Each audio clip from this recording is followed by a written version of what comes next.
up, it was a Wednesday evening, and the first thing that I heard was that HQ lobby music and a weird guy saying words. I've been holding out like Le'Veon Bell and referring friends for extra lives. Oh, won't you stay? It's time to play a live streaming mobile game show. Yeah! It's Wednesday, my dudes! Sweater weather Wednesday here in New York, New York on this November 7th. Joni Mitchell's birthday. Happy 75th to a woman of heart and mind. Canada has produced so many great songwriters. Joni is in the pantheon with Neil Young, Gordon Lightfoot, Snow the Rapper. They may have paved paradise and put up a parking lot, but HQ is still standing. I'm here. I'm ready. Am I the host of Notre Dame, Quizimodo, Dr. Quiz Medicine Woman, Scott Rogowski, live from the greatest city on earth, the city that never sleeps, Fort McLeod, Alberta. Going down to Yasgur's farm with over 300,000 HQs, including Lauren E., Sari's niece, celebrating a birthday, Eric and Christy celebrating an anniversary, Stephanie's Yorkie, Gino, also with a birthday, and Lane Moore, whose book came out. Mazel, Lane. I'm asking 12 questions tonight. If you answer them all correctly, you're gonna win 5,000 Doodletown Pipers, 5,000 Dumbledores, $5,000. You could donate your winnings to Jeff Sessions' GoFundMe. He is out of work. We're hoping he lands on his feet. I've got something brand new to tell you about, folks. Well, newish. If you've played the last few games, you know. You know about Extra Lives, right? Yeah, Extra Lives keep you in the game when you get a question wrong. You can refer your friends to get them play 5 days in a row. Well, tonight I've got something else that can help you win the game. It's a new power-up called Eraser. Where my eraser head's at? The eraser will eliminate one of the incorrect answers. Here's how it works, okay? You can earn an eraser for free by playing nearby 2 other people, at least 2 other people. Let me break that down, all right? Nearby means if you can see them, they're close enough to you. So tell your friends to open their phones right now. You should be playing in your community house, your dorm, your basketball team. I don't know where you are, at a concert. Someone got an eraser playing at Madison Square Garden. If you're in a crowded area, just maybe that'll work because HQs are everywhere. To use an eraser, just touch the eraser button below. During the 10 seconds you have to pick the right answer. It'll erase one of the 2 wrong answers, leaving you with 2 possible choices instead of 3. And then you can select a 50-50 chance. What do you think? You can only use 1 eraser per game, and they cannot be used on the final question like Extra Lives. But don't worry, you can still use an Extra Life if you get the question wrong, even if you get it wrong on that 50-50. Which, I mean, it could happen. Hey, before we get down to the nitty-gritty, I've got a major update for you on November 14th. That's 1 week from tonight. It's HQ Harry Potter edition. The Wizarding World of Trivia. Now with a very magical prize of $50,000. That's 10 times what we're giving out tonight. Plus, here's the kicker, folks. 1 lucky winner will get a private theater takeover. That's right, you're getting an entire movie theater for you and all your friends to be among the first in the world to see the new movie, Fantastic Beasts, The Crimes of Grindelwald. That's nuts. It's all going down next Wednesday at 9 p.m., so do not miss it. I saw it already. Johnny Depp. Woo! Creepy. We are stardust. Billion-year carbon. We are golden. Caught in the devil's bargain. And we've got to get ourselves back to Q12. Can you do it?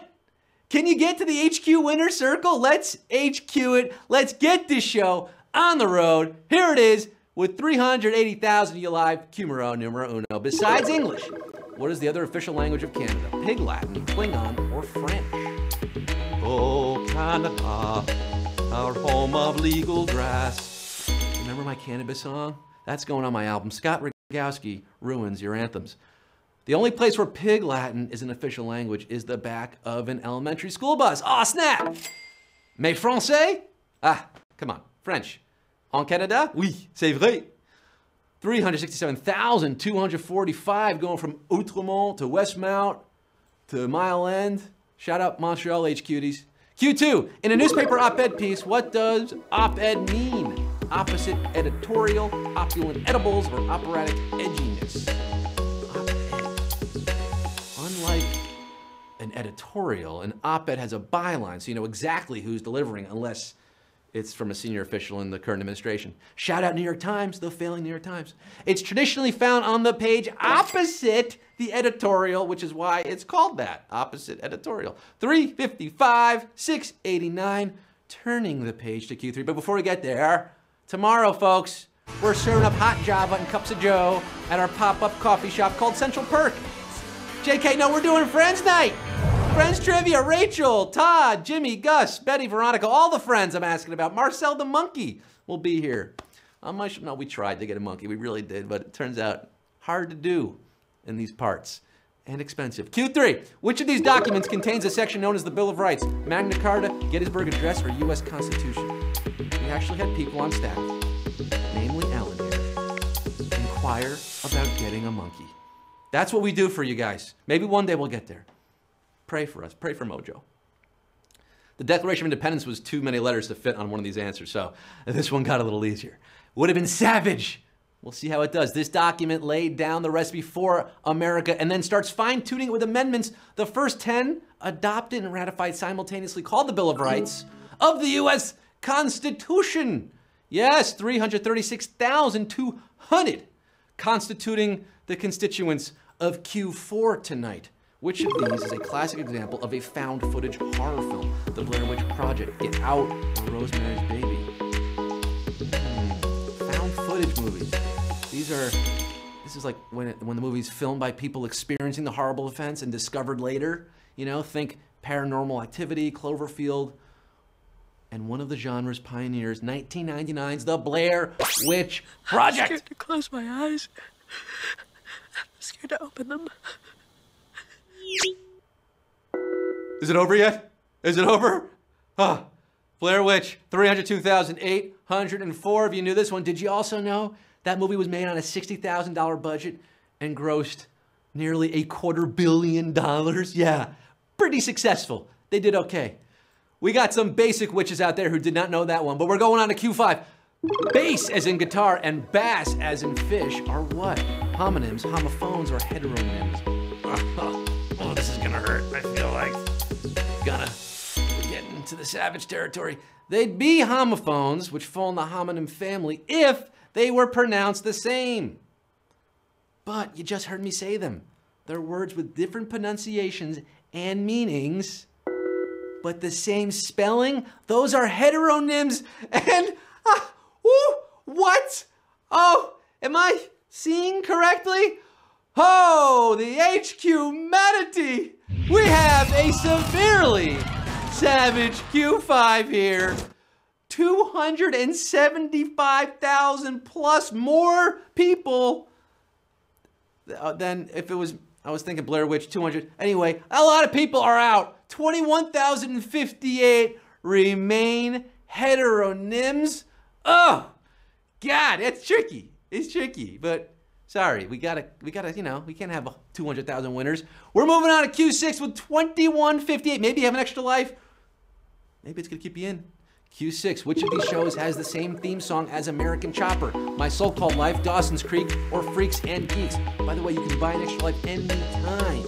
Yeah, if you don't have one, maybe now's the time. Or maybe now's a little too late.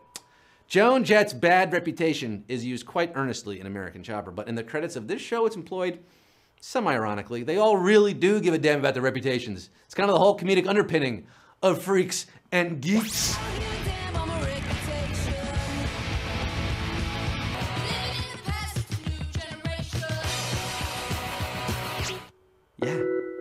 Yeah, you like that? How we kind of cut them together to show you what we mean? Oh, look at that. We definitely had some extra lives used at Q6, but 23,700 are still in this now. You know that Freaks go all the way, and you could be going all the way. Q7, the actor who released the poorly reviewed song The Ballad of Bilbo Baggins is more famous for what character? Lando Calrissian, Superman, or Spock? It's usually William Shatner's bad singing that gets all the attention, but don't sleep on Leonard Nimoy's insane Ballad of Bilbo Baggins, released in July 1967. Take a look. He lives in a hobbit hole and everybody knows him, Bilbo Baggins. Not much of a ballad, but oh, that guy looks a lot like Spock. Yeah, it is Spock, 13,236, saying, beam me up, Scotty. To Q8, what is the mascot of the school where Michael Jordan played college basketball? Ram, bull, or ox? Yeah, I'm beaming you up. You got 8, 9, 10, 11, 12. You're so close. Michael Jordan in those pre-Chicago Bulls days before Scottie Pips and Horace Grant and B.J. Armstrong and Phil Jackson. Michael Jordan was teamed up with Sam Perkins and Brad Daugherty in Chapel Hill under the guidance of the late, great Dean Smith. The UNC Tar Heels, whose mascot is a ram named Ramesses. Ramon. Little Paul McCartney there. 8,289 of you have gone to Carolina in your minds. And you're getting Q9. Which of these authors appeared in a short film? Oscar Wilde, Mark Twain, or W.E.B. Du Bois? We them boys. Before he passed away in 1910, this master of satire managed to appear in a short film based on his own Prince and the Pauper.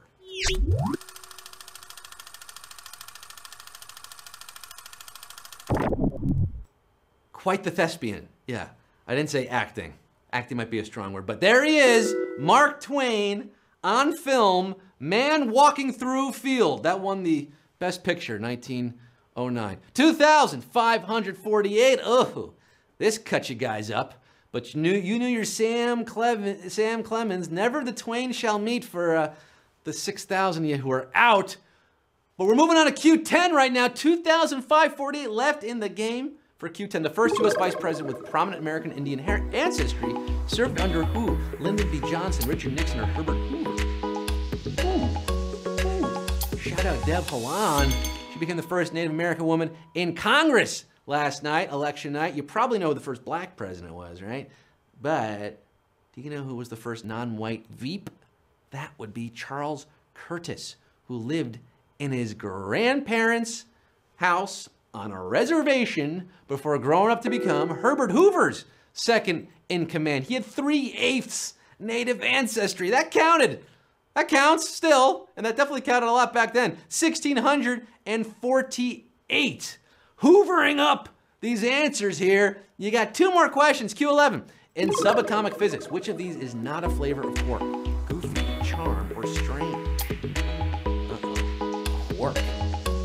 Just a curdled milk product used in traditional German cuisine, folks. They're also a fundamental constituent of matter.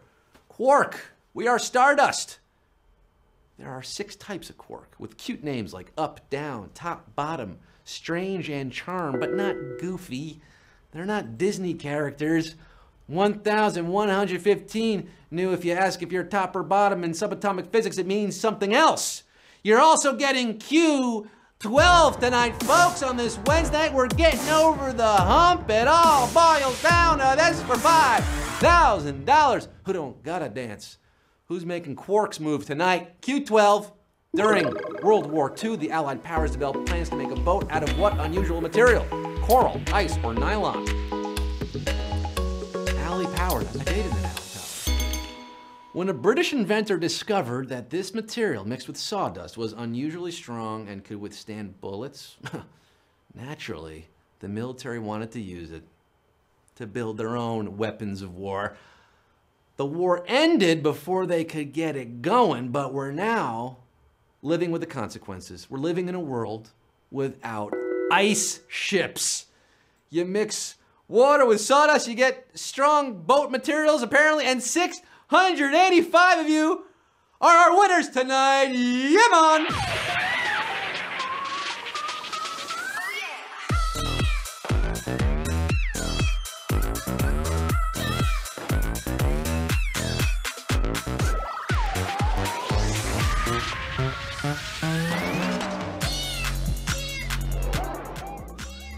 It was a savage quiz, striking early, but 685 of you are unsinkable tonight, splitting $5 grand, taking home $7.29 or 30 cents. Some of you get an extra penny, depending on how that cookie crumbles. Congrats, guys, that's huge. That's actually really good money, and it's really hard to win HQ. You did it. You can brag to all your friends. The Biggest E, Kedward 95, John 331 looking like a sad Kermit. Not so sad right now. Noel J, Y Omeg, the Hannah something, AWOL, Asian Al, I don't know. You got weird names. I don't know what these names are. Tomorrow, I want to come back and meet my friends, the Friends. It's Friends Trivia Night, 9 p.m. That's right. I know their names. Ross, Rachel, Alex, Amber, Jenny, Julia, Robert. Next Wednesday, it's the Wizarding World Trivia Night. That's right. Come back for next Wednesday. Come back tomorrow. Come back every night, 9 p.m. Until I see you again, I'm Scott Rogowski signing off saying Happy Diwali. Yeah. Uchi Wali Wali. Udi Wali Wali. And I'm also going to leave you with the words of birthday girl Joni Mitchell, later echoed by Adam Duritz. Don't it always seem to go that you don't know what you've got till it's gone?